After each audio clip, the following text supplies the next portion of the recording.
Aujourd'hui, 7 raisons pour lesquelles je pense que la Omega Seamaster est une meilleure montre que la Rolex Submariner.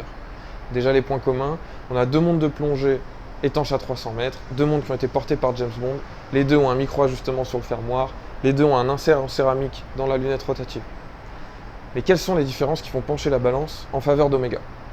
Premièrement, la disponibilité. Si je vais chez Omega, je demande une Seamaster, je repars avec. Deuxièmement, la date.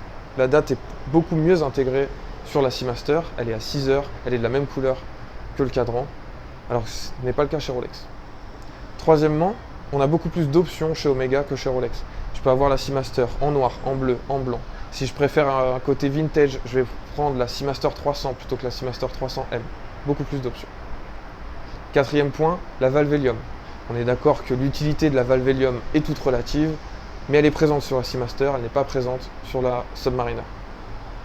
Cinquièmement, à l'arrière de la Seamaster, on a un saphir. On peut voir tout le mouvement, ce n'est pas le cas chez Rolex. Sixième raison, l'échappement. Pour moi, Omega a accompli un plus grand défi en industrialisant l'échappement coaxial, un tout nouveau mécanisme d'échappement.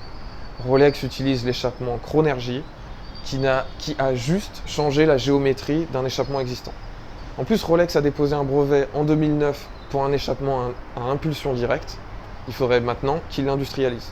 C'est ce qu'a fait Omega avec l'échappement coaxial. Enfin, septième et dernière raison, pour moi la certification METAS est plus importante et meilleure que la certification Superlative Chronometer. Pourquoi? Les tests sont beaucoup plus transparents, la montre est garantie anti-magnétique 15 fois plus que la Rolex Milgauss, et on peut avoir les résultats de sa montre en allant sur le site d'Omega, et en cherchant, on a les résultats des tests de sa montre qu'on porte au poignet. Ça pour moi c'est un exemple de transparence qu'on n'aura jamais chez Rolex. Maintenant, si vous voulez vraiment une Submariner, ces 7 raisons ne vont pas suffire à vous contenter d'une Seamaster.